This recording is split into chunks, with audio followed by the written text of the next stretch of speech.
Hello YouTube, this is Sam Gerrans from quarternight.com. Today is Wednesday the 30th of September 2020, and today I'm going to continue my sort of mini series of I suppose antidotes to the current psychosis of fear and so on, by introducing something which you really should fear as opposed to kind of like fashion fear.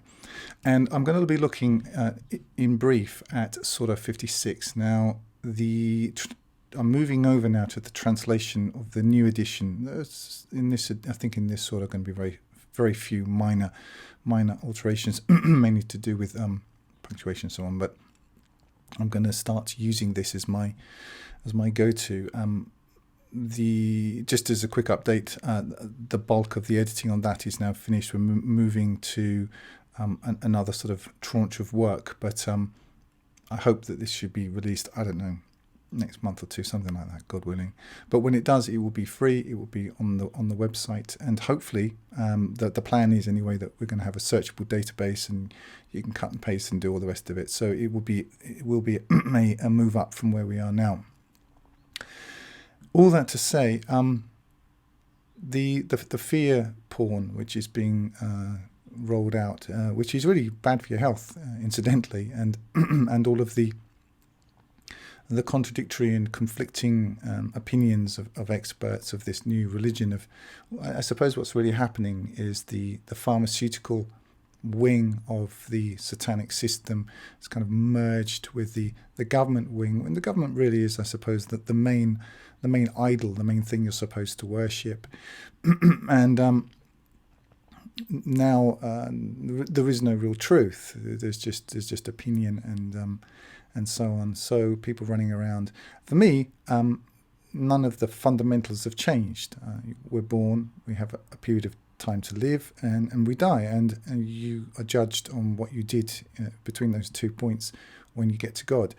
And all of no amount of mask wearing, virtue signaling, government worship, or anything else is going to change that. Or even if you do die of a disease, whether it's called this, that, or the other, doesn't really make any difference to me personally. I mean, of course, it's none of us. The Quran says, this is what you were avoiding. None of us really rushing towards death, but at the same time, it's not the worst thing that can happen to you. The worst thing that can happen to you is that you can die and go to hell. And that's really, if you want to be afraid of something worth being afraid of, then be afraid of that, because that puts everything else into perspective. Now, those who know my channel know it well, know that my main sort of thrust, as it were, is drawing together the Quranic themes of destruction, which run through the Quran like Brighton through a stick of Brighton rock, with a view to applying this in the form of a protocol to the ruling elite. You'll also understand that I'm not afflicted with the kind of delusion of belief in choice. I know that we have no choice. I know that we're ruled. I've always understood this. The people who lived under Pharaoh understood it. The people who lived under the rulership at the time of Noah understood it. The people who lived under Caesar understood it. It's only now in our delusional state in which we all have to pretend that what's not true is true, that we all have to pretend that we all have a choice. I mean, it used to be, just as a slight aside, in the 1940s and the 1950s, the school of management was, let's say you were working in a company. Obviously, I wasn't around at that time, but I have talked to people who were. Let's say you Jones, you Smith, run along, go and do this, and this. And what they worked out was that it wasn't particularly efficient. If you want Jones or Smith to work really hard, you have to allow him the illusion of thinking that he has a choice in the matter. And so obviously it's all first name basis now. It's Steve or Dave. Would you consider doing X, Y, and Z? Now, we all know that X, Y, and Z is going to happen. Doesn't matter how you package it, it's going to happen. And so this is really democracy, isn't it? I always liken democracy to offering your 7 or 8-year-old child the option of clearing up their bedroom. Now, we all know that the bedroom is going to be cleared up. There's no question about it. The only question is when and how. So this is really democracy. This, we are ruled, and currently we're being moved from one part of the plantation to another part of the plantation. And the new tools of rulership are they're much more vague now, aren't they? They're much more amorphous, but they're just as effective. In fact, in some ways, they're more effective, because what's going to be happening now is that the people are going to be paying and praying to get into the new prison. That's how effective it is. Anyway, I don't want to dwell on all of that, because I think we all know this. Looking at 56, I'm not going to read the whole thing, but I'd like to just pick out some key parts. Now, starting at the beginning, verse 1, when the event befalls. And the event is the finality of all things. Now, this is really what, if you want something to be afraid of, if you read, because I think human beings are born with an inbuilt kind of predisposition to some sort of fear. It's like Stalin used to say. Those who know my channel well know that I live in Russia and have a background in Russia and so on. Stalin used to say, "Бояться значит уважать," and it means if you fear, you respect. And Stalin was a man who understood this concept very well. There is an aspect of fear in worship, and worship in fear, and we are born. It says in the Quran that man was created anxious. We are created with this kind of anxiety, this deep-seated dis-ease for knowing that there's something not quite right, and that we have to place our confidence and our worship, our fear, our respect in the right place. It's just that we place it most of the time in the wrong place. And this is known by people who work in the arts of manipulation, which is what government really is. I suppose it's always been, but the arts are now much more refined. It's not that we shouldn't fear, it's that we should fear the right thing. And that's really what I suppose what this channel fundamentally is about. So when the event befalls, there is no denying its befalling, abasing, exalting. So this time is coming. The end is coming. There's no question whether it's in your time, my time, in a million, billion, trillion, quadrillion. It's coming. There is no denying it's befalling. This moment is coming at some point or other. When the earth is shaken with convulsion and the mountains crumble away and a dust dispersing, and you will be three kinds. Now, humankind, mankind, all human beings, no matter what your background, what your racial or ideological or whatever affiliations or identity or whatever it is, three kinds, that's it. It's going to basically boil down to three types. Verse 8, the companions of the right. What are the companions of the right? And the companions of the left. What are the companions of the left? And the foremost. The foremost. Now, it's picking up the foremost. Who are these? Who are these people? Those are they brought near. And al-muqarrabun is a very interesting word. It's if you look at its usage across the Quran, it's somebody allowed close to a king, allowed closer into the inner circle, with increased influence, with increased prestige, with increased blessings and advantages. In gardens of bliss, a multitude of the former peoples and a few of the latter. Now that's interesting, isn't it? So there are going to be more people who are going to be of those brought near, of the former peoples, and less of the latter. So this is objective data that objectively, no matter what we're told in our history books, the state of the human condition is getting worse. People are getting less righteous in general, or at least there are fewer very righteous people in general. On jewel-woven couches, reclining upon them, facing one another.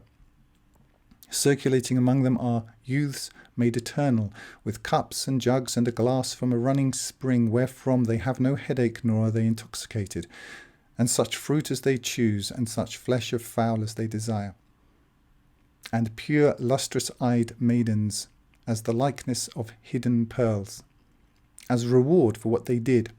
Now that's verse 24. I'm just going to stop there. As a reward for what they did.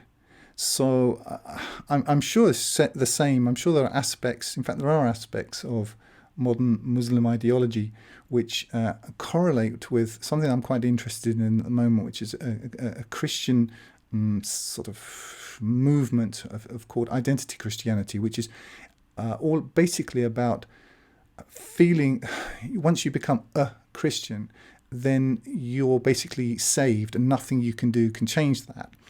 And under this ideology, basically you have to disavow reality and insist upon how you'd like things to be, and go forward as pretending as though that is exactly how things were. It's really Christianity for libtards. You can see why they developed it and why it's got a market. But there seems to be like a Muslimified equivalent of this, whereby I was born a Muslim, I grew up in a Muslim house, I am a Muslim, and therefore Muhammad is going to intercede for me on the Day of Judgment, and there isn't really much I have to do about it. Again, a sort of predestination sort of sectarian-based thing. It's very interesting to me. I don't really look at these sects so much from the point of view of like, I suppose, the ideological nuances. It's more, I look at the archetypes. I'm just very interested. There's a lot of crossover, and there aren't that many differences amongst human beings. Those who manipulate us, they only need to use like a certain amount of archetypes. There aren't that many. Anyway,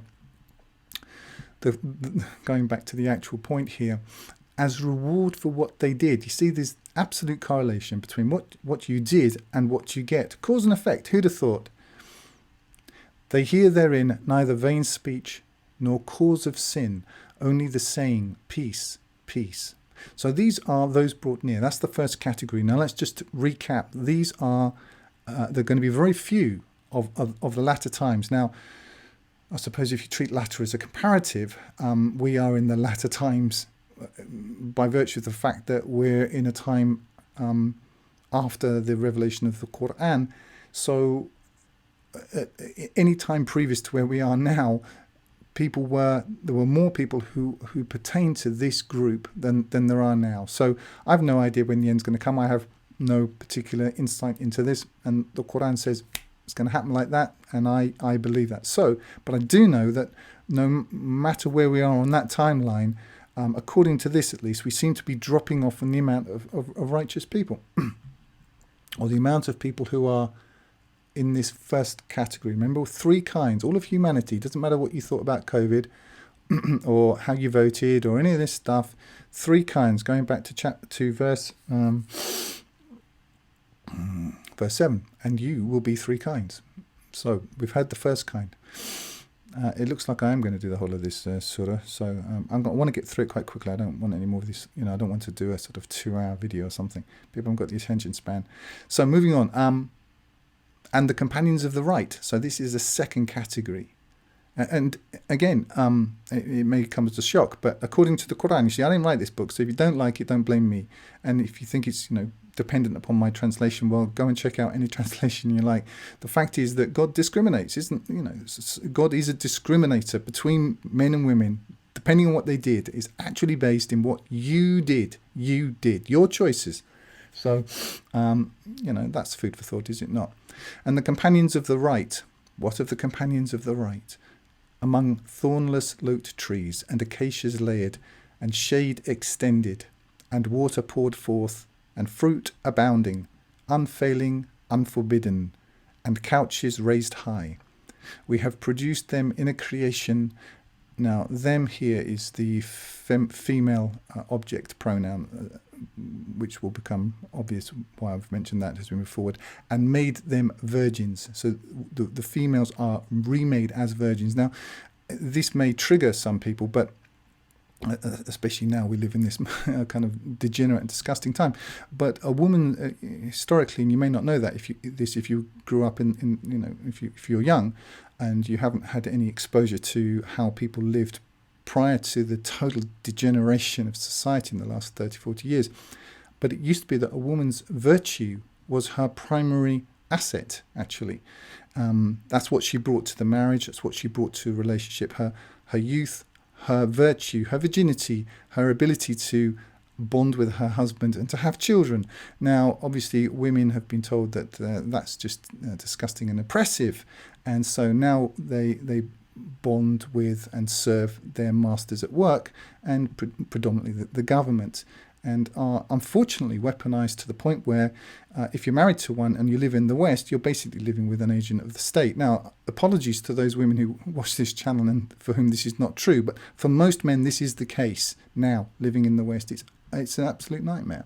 That's how far we've come. And the reason why I mention this at this point is to, kind of illustrate how far we have come down, and just to sort of corroborate the point that I made above about the reduced number of people who are of those brought near.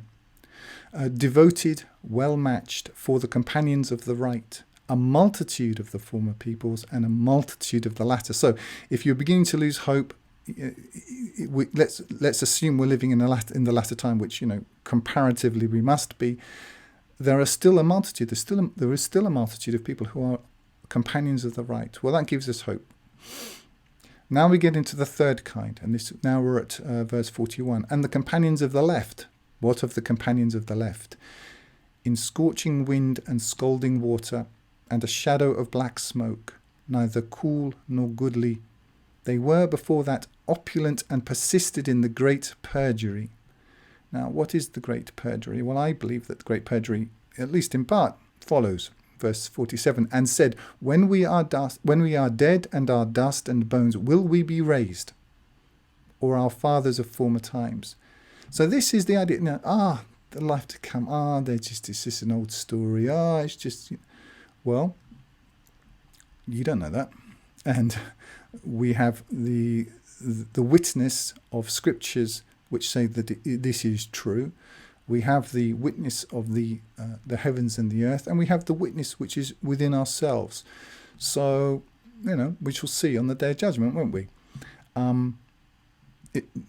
Now, this is, if you want something to be afraid of this. Say thou, 49, the former peoples and the latter will be gathered together at the appointed time of a known day. So this day is known to God. God knows what day this is, and we don't, but we know it's coming. Then you, O you, the straying and the denying, you will eat of a tree of Zaqqum, and fill your bellies therewith, and drink on top of that of the scalding water, and drink as the thirst-racked camels drink. Now, I don't know if you live in the West, you probably haven't seen an awful lot of thirst-racked camels.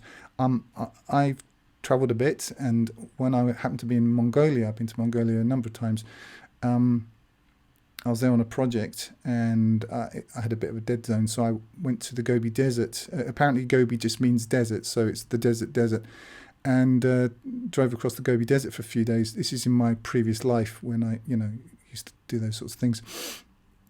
And I saw quite a lot of camels, and I saw, if you see thirst-racked camels drinking, it's quite a thing to watch. Well, this is how the companions of the left are going to drink of scalding water and drink as the thirst-racked camels drink. This is their welcome on the day of judgment. We created you. Now, are you denying that you're created? Well, if you're denying that, you're denying every single reality that you can see.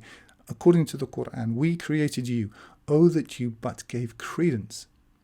Have you considered what you emit? Did you create it, or are we the creators?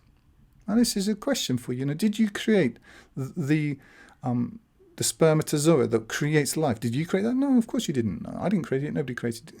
God created it. We have decreed death among you, and we will not be outrun. That we will change your likenesses and produce you in what you know not. and you have known the former creation. Oh, that you but took heed. Now, you have known the former creation. What does that mean? It means you're alive right now. Every single thing that you experience, however, you're not having a good day, a good hair day, this, that, and the other.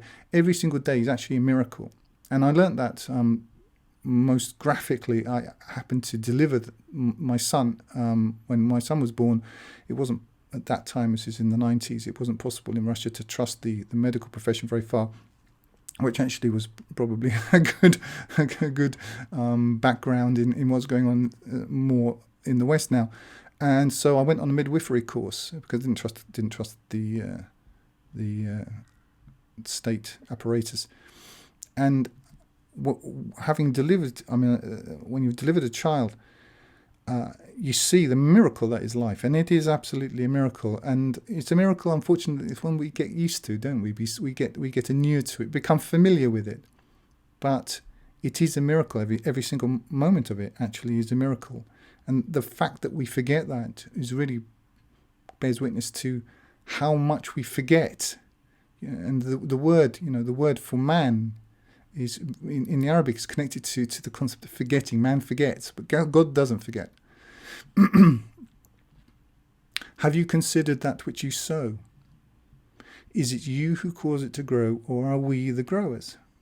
Now, these aren't rhetorical questions. These are actual questions. If you think about them, did you create this life? Do you make the tomatoes in the garden grow? Do you actually do that? Well, no, of course you don't. Well, then, what science in inverted commas will talk a lot about is about what happens. This happens, and then this happens, and it's describing what, and then it conflates what with why. In fact, and it conflates what with how, and then how with why. Well, if we know some part of what, to me that doesn't negate or in any way cheapen the miracle. It just it makes it more amazing. Why would it not? If we willed, we could make it debris, and you would remain bitterly jesting. We are debt-laden. Nay, we are deprived. Now, if you think about how even farmers today, often they borrow against future crops. Have you considered the water which you drink? Is it you who sent it down from the rain clouds, or are we the senders? If we willed, we could make it bitter. Oh, that you were but grateful. Now, this is a great secret, the secret of being grateful.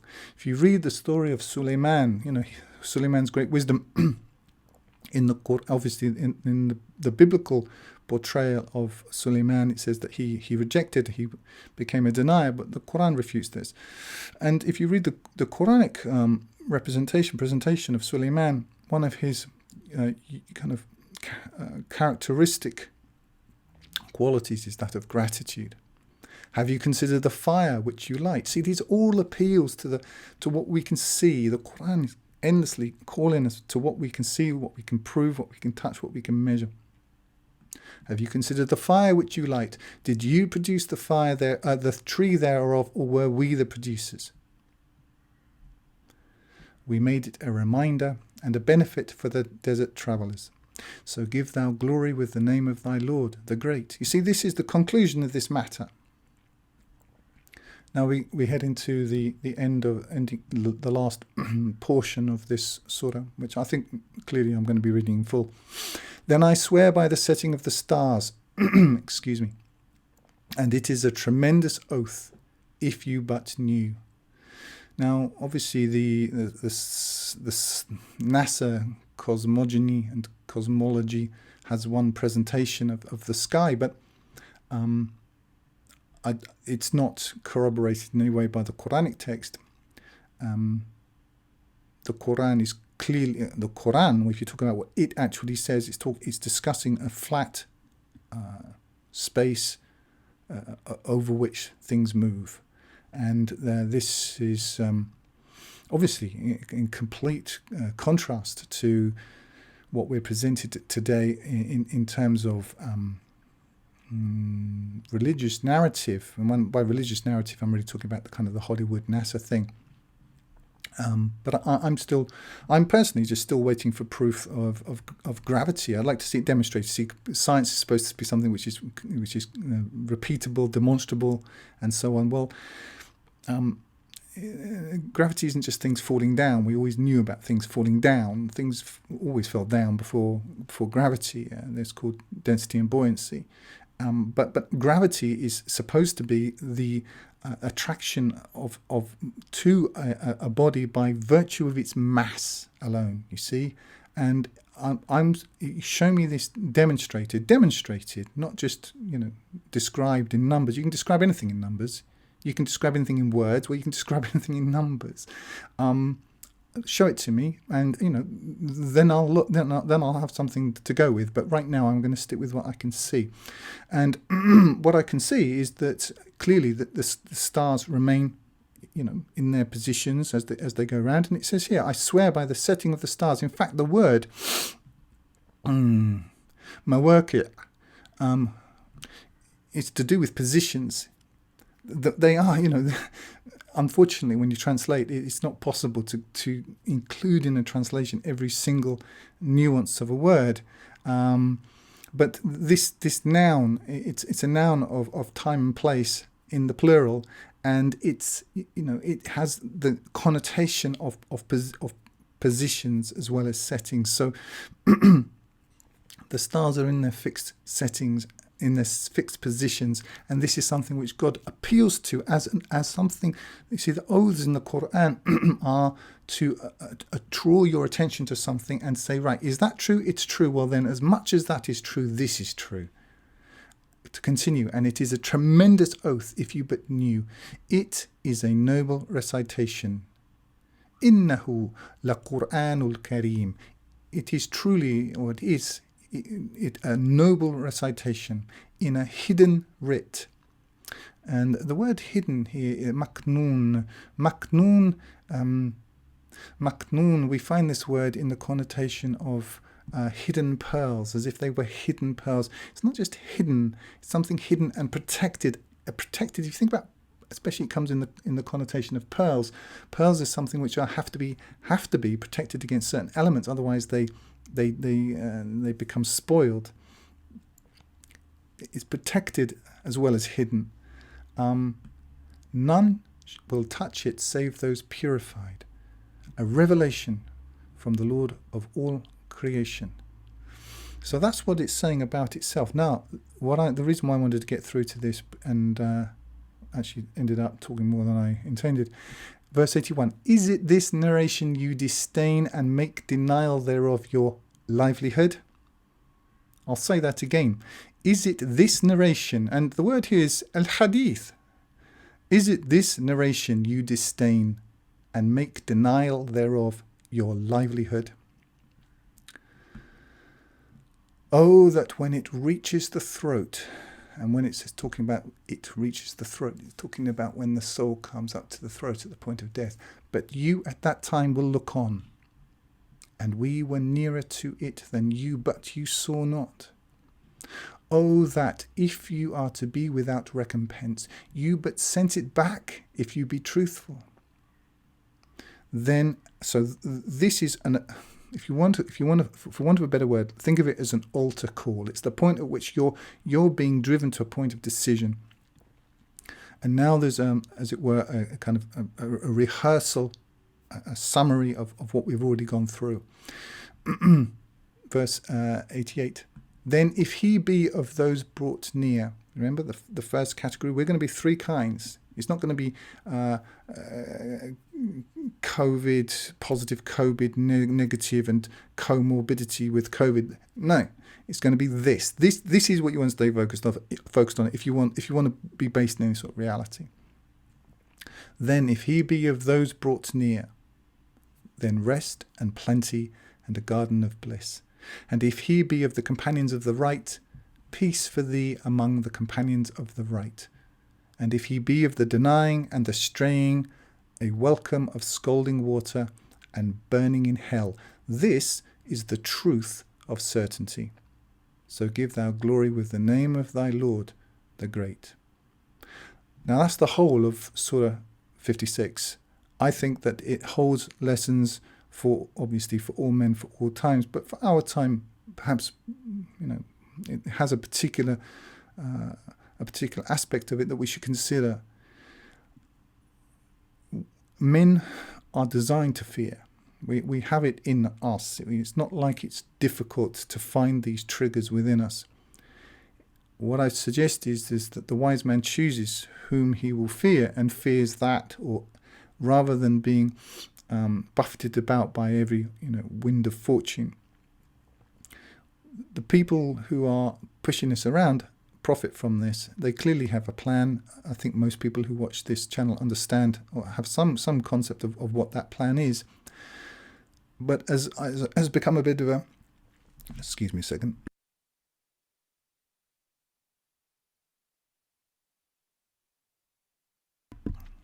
Got a cough button now. But has become a bit of a catchword with me. They plan and God plans, and God is the best of planners. And in fact, that word plan is also very close to scheme, and the scheme has got this slightly undesirable aspect to it. Well, God schemes. They're scheming, but God schemes, and He's the best of schemers. So my suggestion is to take this and consider it. Decide whom you will serve. If to quote the Bible, if God be God, then serve Him, and if Baal be God, then serve him. But as for me and my house, we will serve the Lord. That seems the kind of crux and summary of what we've just looked at today. Anyway, that's it. I'm gonna leave it there. I hope everyone is well, and I hope to make a new video in the next week or so. Bye for now. If you're listening on YouTube, you can download my full translation of the Quran free using the button in the top right hand corner, or buy the hard copy there at 10% less than on Amazon. I also encourage you to sign up for the Quranite Plus newsletter on the site to get occasional micro updates. You can download the audio from my YouTube videos to your mobile device using the links in the drop down below. I recommend meetquranites.com to connect with other Quran alone believers. Like if you like, comment if you have something constructive to say, and subscribe to get more each week. And use the link in the drop down below to donate if you would like to help me keep doing this. And remember, this life is short, eternity is long. If you want good trees, plant good seeds.